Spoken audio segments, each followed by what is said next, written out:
Mesdames et messieurs, bonsoir et bienvenue dans NCTV Actu. Comme chaque soir depuis 15 jours, nous vous présentons votre journal devant les futurs bureaux d'NCTV. Nous vous proposons de suivre avec nous l'évolution de votre chaîne. Voilà ce que vous voyez, c'est une partie de la régie qui sera entièrement fonctionnelle dans 2 semaines. Mais tout de suite, l'actualité du pays. Levée de la phase d'urgence. 4 jours après coup que la phase d'urgence prend fin aujourd'hui, dès l'arrêt des opérations, des dernières opérations de désenclavement des routes et de rétablissement du réseau électrique. Sur 20 000 foyers privés d'électricité au passage de Cook, 18 000 ont pu être réalimentés. En province nord, notamment à Pointe-Dimier, pas de ras-le-bol ni de coup de gueule. Au contraire, la population patiente calmement. En attendant que l'électricité revienne, certains habitants ont opté pour le système D. Aurélie Niaoudine. Notre congélateur, il est en panne depuis lundi, comme il n'y a pas de courant. Tout est dégivré dedans. Poissons et viande, tout est en train de se décongeler dans le congélateur de Félicité. Cette habitante de la tribu de Tieti à Pointe-Dimier est sans électricité depuis le passage du cyclone Cook. Pour ne perdre aucune denrée, Félicité a trouvé une solution toute simple à son problème. Voilà, là, on va partager. C'est comme c'est dégivré. On va partager pour ne pas gaspiller la nourriture. Et pour ce qui est de la lumière, comme chez Félicité, nombreux ont fait le choix de s'éclairer à la bougie. Si la majorité des clients a pu être accordée rapidement, 25% des foyers seraient encore privés d'électricité. Les équipes Enercal sont à pied d'œuvre sur l'ensemble de la région, s'étendant de Yingen à Wailou.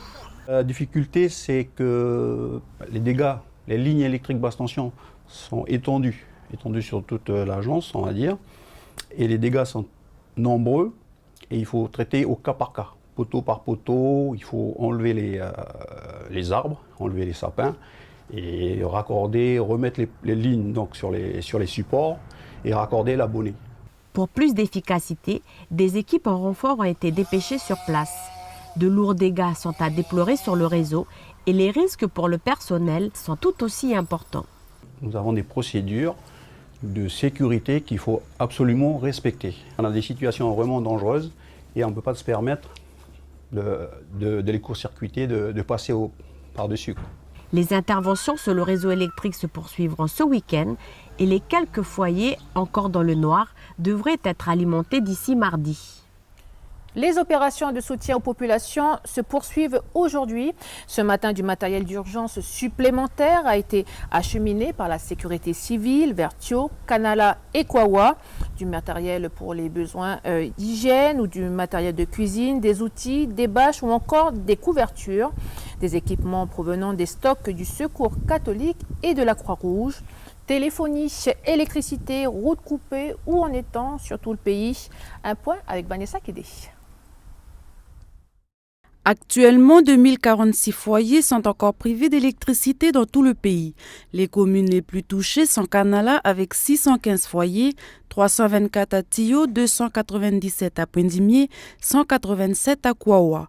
Les autres foyers concernés sont du côté de Bouloupari, Farino, Yingen, Wailou, Lafoi, Mwendou, Saramea et Touo. En ce qui concerne le réseau téléphonique, et notamment celui de Mobilis, 28 sites sont hors service sur 355.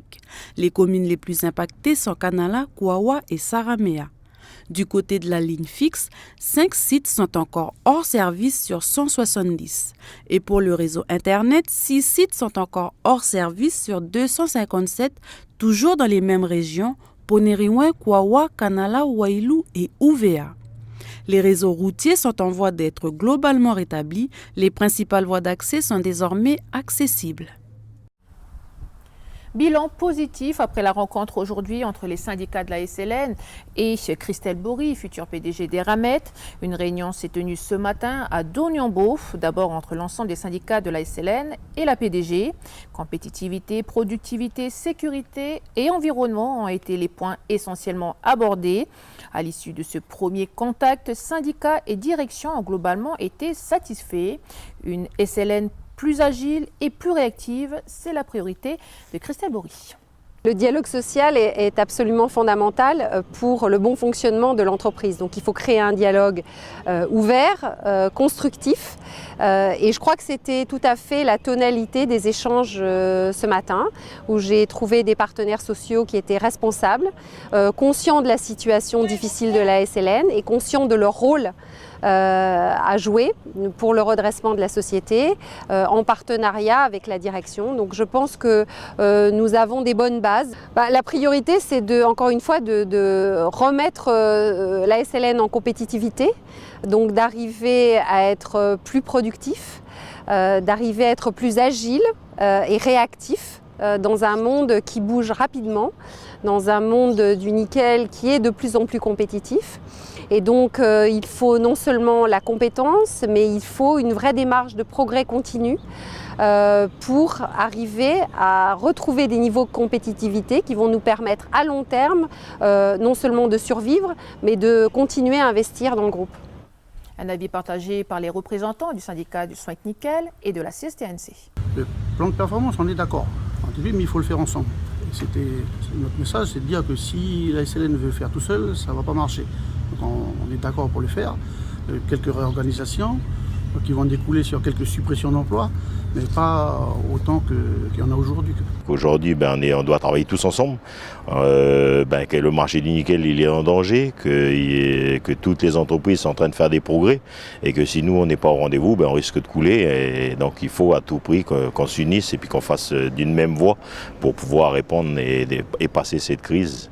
Et une fois qu'elle sera passée, si on peut investir, si on peut gagner un peu plus d'argent, on trouvera les investisseurs, on trouvera les actionnaires qui participeront avec nous. Et donc c'est un bon programme qui nous plaît. L'actualité, c'est également cette œuvre de charité. Souvenez-vous, le dernier Téléthon au pays a recueilli 1 900 000 francs CFP. À quoi a pu servir cet argent? Eh bien, à offrir un nouveau fauteuil roulant à Jean Francelin, jeune de 17 ans en situation de handicap.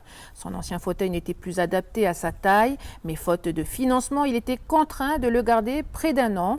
Grâce au fonds du Téléthon, le jeune homme a aujourd'hui un fauteuil plus adapté à sa taille et high-tech d'une valeur de 2 600 000. Le reste du financement a été assuré par la CAFAT ou encore la Commission de reconnaissance du handicap et de la dépendance en Nouvelle-Calédonie. Et nous poursuivons avec ce pari réussi. Souvenez-vous, l'an dernier, nous avons filmé la mise en terre des ignames dans ce premier jardin d'air. C'était en septembre dernier à la tribu de Boréaré, tribu limitrophe entre Bourail et Wailou. Un projet à l'initiative du Conservatoire de l'Igname et des 8 districts qui composent l'aire Andjoaro. Aujourd'hui, ce projet a porté ses fruits. Notre journaliste Prosper Poigou a assisté à la récolte du district de Boréaré.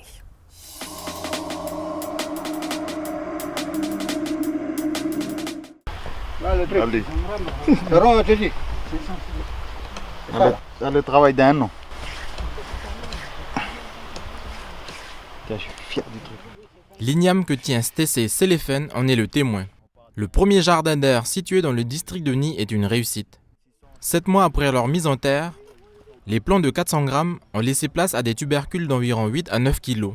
Et pourtant, il ne s'agissait à la base que d'un projet expérimental. C'est un jardin pilote. Donc là, on est en train de chercher pour s'approcher au maximum des pratiques qui étaient mises en place par les vieux. Et il y a des avantages comme des inconvénients, il y a eu des ratés. Pour l'année prochaine, on va essayer de faire mieux. Faire mieux, Stessé Selefen et les habitants de l'aire Andjoaro tenteront de le faire à Moindou, prochain district à accueillir le jardin d'air. Ils réutiliseront la méthode de plantation qu'ils ont utilisée dans ce jardin, celle des vieux du district de Boréaré. Leur spécificité là-haut, c'est de travailler sur flanc de montagne dans un premier temps et travailler en demi-lune avec des sillons. Et on a reproduit ce qui nous a été donné lors de la résidence. Comme là, vous pouvez voir ici, là, on a levé le bilan et ensuite on a bien travaillé les caniveaux pour le ruissellement de l'eau. Ensuite, en bas, on a les différentes barrières naturelles, les choucanas qui sont destinés à nourrir les coccinelles entre guillemets, pour éviter qu'ils abîment le système foliaire de l'igname. On a les tarots et les bananiers pour tout ce qui est ombrage et rétention d'eau. C'est le fourmi, le fourmi. Et là, c'est quelle variété d'igname là? C'est variété Koli, on a eu. Koli. Ça fait partie des ignames chefs, quoi. Comme dans les coutumes. Allez, Pour la fête de l'igname, chaque district arrivera à la tribu de Poté ce vendredi pour présenter les ignames récoltés. Chaque district, chacun a son rôle. Il y en a qui font cuire les ignames, il y en a qui préparent, il y en a qui font cuire pour samedi. Et après, on a prévu pour samedi à midi, tout le monde va manger tous ensemble. Au total, les districts de l'Eure Adjaharo auront récolté environ 600 kg d'igname chef. Et on finit ce journal avec notre feuilleton consacré à Pâques. Direction ce soir dans un centre de vacances à Népouy où les enfants s'affairent à confectionner des paniers et décorer des œufs de Pâques. Mais que signifie réellement Pâques pour ces enfants? Océane Zobler.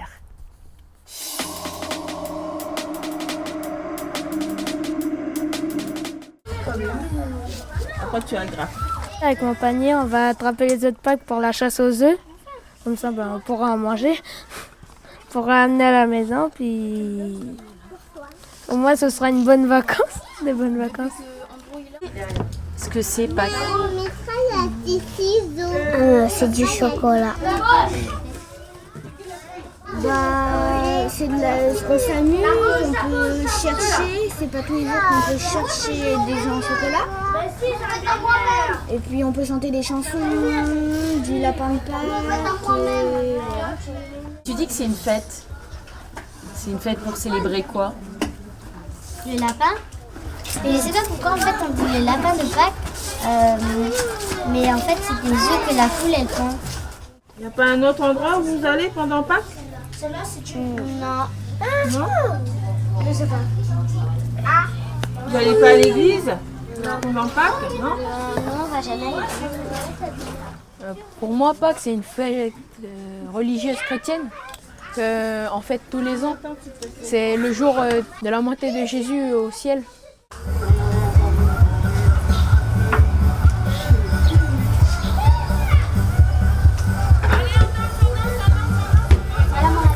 Nous, on essaye de ne pas parler de religion et voilà, de plus aller vers la fête, vers la joie, être tous ensemble et manger du chocolat ensemble, jouer à une chasse aux œufs, comme une chasse au trésor, quoi.